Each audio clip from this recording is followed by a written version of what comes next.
Salut à tous, c'est Théo et bienvenue sur la chaîne Investissons-nous. Aujourd'hui on se retrouve pour la Multiverix News numéro 28. En effet, comme vous l'avez vu, ça fait un moment qu'on n'a pas sorti de vidéo, mais vous inquiétez pas, on lâche pas la chaîne, c'est juste qu'en ce moment c'est vraiment très calme sur l'écosystème MVX, et on a également beaucoup de choses en parallèle car on a différentes entreprises ainsi qu'un déménagement à préparer. On a donc décidé de passer un peu moins de temps sur les vidéos, du moins quand il n'y en a pas des importantes et vraiment intéressantes pour vous à faire, mais bien sûr on n'abandonne pas la chaîne et on reviendra dès qu'il y aura vraiment des news qui pour nous sont intéressantes et qu'on souhaite vous les présenter. Au passage, continuez à vous abonner pour nous soutenir, merci à tous ceux qui le feront. Trêve de blabla, on commence la vidéo tout de suite car on a vraiment pas mal de news, du moins concernant Xportal. Tout d'abord, le cashback est actif sur la Xcard. Donc pour bénéficier du cashback, il vous suffit d'avoir 5 EGLD de lock, donc de stacker directement sur Xportal. Donc pour le faire, j'imagine que vous savez déjà, c'est vraiment très simple, il vous suffit de vous connecter sur Xportal, ensuite d'aller dans l'onglet stake et de déposer 5 EGLD en stacking, au cas où je pourrais faire une vidéo dessus si vraiment vous avez besoin d'avoir un petit rappel là-dessus. En tout cas pour moi c'est vraiment une bonne nouvelle d'avoir un cashback car je pense que c'est un des gros avantages des cartes crypto, c'est qu'en général elles proposent un cashback et c'est ça qui les rend vraiment intéressantes. Cependant faites attention,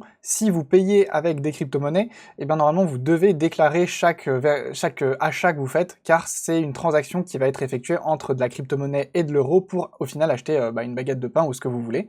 Donc normalement vous devez déclarer ça. Mais donc en général ce qui est intéressant avec les cartes crypto-monnaies c'est qu'on va déposer des euros dessus et payer en euros afin d'avoir un cashback sans utiliser des crypto-monnaies, donc sans avoir à déclarer chaque achat qu'on va réaliser. On enchaîne avec une autre news concernant toujours Xportal, simplement pour vous dire que le hub est en train d'évoluer, donc il a été actualisé. On va avoir pas mal de nouveautés comme une interface utilisateur améliorée et simplifiée. On va également avoir une liste blanche de certaines apps qui permettront donc aux nouveaux utilisateurs de repérer directement les 10 apps qui vont être intéressantes et sécurisées pour eux. On va également pouvoir trouver des 10 apps qui vont être en dehors de Xportal. Et également ça qui m'intéresse, il parle d'avoir les 10 apps de d'autres écosystèmes qui vont être présents dans les prochaines mises à jour. Donc ça veut dire qu'ils favorisent encore une fois le cross-chain, et pour moi c'est vraiment une super chose pour l'adoption de masse. Et bien sûr pour apporter plus de visibilité à Multiverix. N'hésitez pas à me dire si vous avez déjà pu tester ce nouveau hub et ce que vous en pensez, mettez-moi ça en commentaire, ça m'intéressera d'avoir votre avis là-dessus. Une autre news toujours sur Xportal, et ils nous disent qu'on peut exporter un rapport de transaction jusqu'à 1 an directement via l'application, donc ça c'est vraiment super si vous souhaitez déclarer vos impôts avec ça.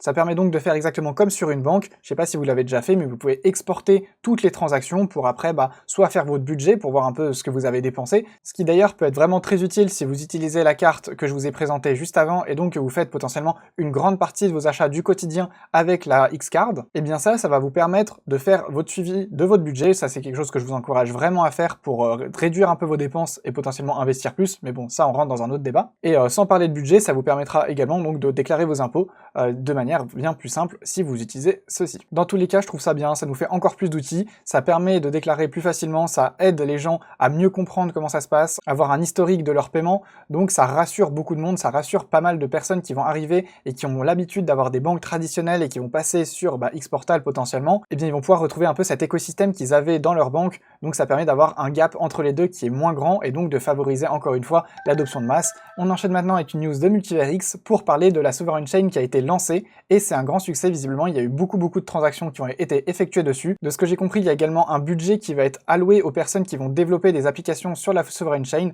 donc c'est vraiment une super chose pour développer encore plus Multiverix, pour solidifier un peu les fondations de cette blockchain. Au passage, n'hésitez pas à me dire si c'est un sujet qui vous intéresse et si une vidéo entière dessus pourrait vous intéresser. Dans ces cas-là, j'aimerais bien être accompagné par une autre personne, du moins pour la réalisation du script, une personne qui est plus technique que moi, pour pas que je me trompe et que je vous dise des bêtises, car c'est peut-être un domaine que je maîtrise un peu moins. En tout cas, si ça vous intéresse, vous me le mettez directement en commentaire ou vous me contactez sur Discord ou Twitter. On enchaîne maintenant avec une news qui concerne deux projets NFT sur la blockchain Multiverix. Ça concerne Xking NFTX ainsi que Joséphine. Alors Joséphine, c'est un projet que je ne connais pas très bien, je vous avoue. J'ai pu me renseigner un petit peu là pour avoir vraiment les bases, mais dans tous les cas, vous allez voir que c'est pas forcément très intéressant d'apprendre beaucoup de choses sur Joséphine actuellement, car c'est un projet qui, on peut dire, était un peu en slow rug. Il y avait plus de news depuis très longtemps, plus de développement.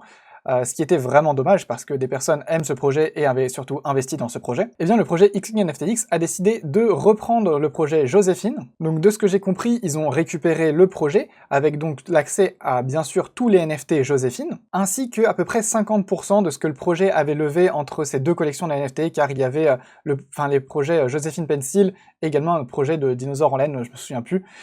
Et du coup sur le projet, les wallets total du projet, ils ont récupéré à peu près 50%. et les autres 50% ont été laissés à la team originelle de Joséphine. Et donc le but de Xking NFTX, quand ils ont repris ce projet, c'était simplement de sauver cette communauté qui sinon allait voir ses fonds disparaître avec le fondateur, malheureusement, comme on a pu le voir sur beaucoup de projets MVX assez récemment. Et par la même occasion, pouvoir donner encore plus de dynamisme à la collection Xpanda de Xking NFTX, qui est dédiée à la gamification. C'est vraiment la collection Play to Earn, vous avez accès à différents jeux avec ça. D'ailleurs, si vous avez des Xpanda, vous pouvez jouer au jeu Joséphine. Et maintenant, si vous avez des Joséphine Pencil, vous pouvez les bridge pour obtenir des Xpanda, afin de pouvoir jouer dans tous les jeux, donc Joséphine Pencil, mais également dans le jeu des Ants, et potentiellement dans d'autres jeux dans le futur. Ça vous permet donc d'échanger un NFT qui était en train de sombrer, qui n'avait plus vraiment de valeur, contre un NFT qui est utilisable à plusieurs endroits sur MultiverX et qui a une valeur plutôt stable car il est utilisable. Pour réaliser le bridge, comment faire? C'est très simple, je vais vous le montrer.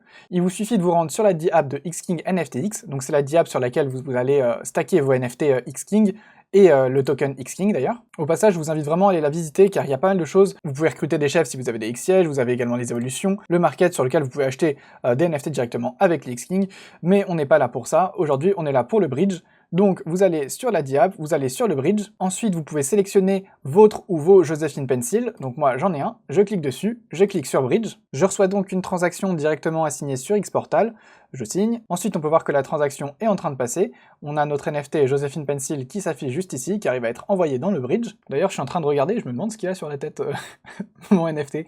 Hop, et on a donc la transaction qui est effectuée, et on reçoit un magnifique Xpanda en échange du NFT de Joséphine qu'on a envoyé. Et donc ces Xpanda, comme je vous l'ai dit, ils sont utilisables dans le Ants Game, ce qui vous permet donc de gagner pas mal de récompenses, mais il vous permet également de jouer au jeu Joséphine, et pour faire simple, c'est la collection Play to Earn et gamification du projet Xking NFTX, donc tous les jeux, que ce soit les jeux partenaires ou les jeux développés par Xking NFTX, seront forcément reliés au Xpanda. Dans tous les cas, j'ai déjà fait des vidéos dessus, donc n'hésitez pas à les checker sur la chaîne, vous trouverez sans doute beaucoup plus d'informations sur cette collection. Moi j'en profite pour féliciter d'ailleurs Tartou, donc le fondateur de Xking NFTX, qui a pris la décision de reprendre le projet Joséphine afin de l'absorber avec le projet Xking pour sauver une communauté quand même, car ça va permettre à des gens de retrouver leurs fonds en échangeant leur NFT Joséphine contre un NFT Xpanda qui est beaucoup plus liquide et donc beaucoup plus facile à vendre qu'un NFT Joséphine. Donc les personnes qui souhaitent simplement sortir du projet ou même des NFT en général pourront le faire, mais également de satisfaire les personnes qui aimaient le projet Joséphine, qui veulent continuer de jouer au jeu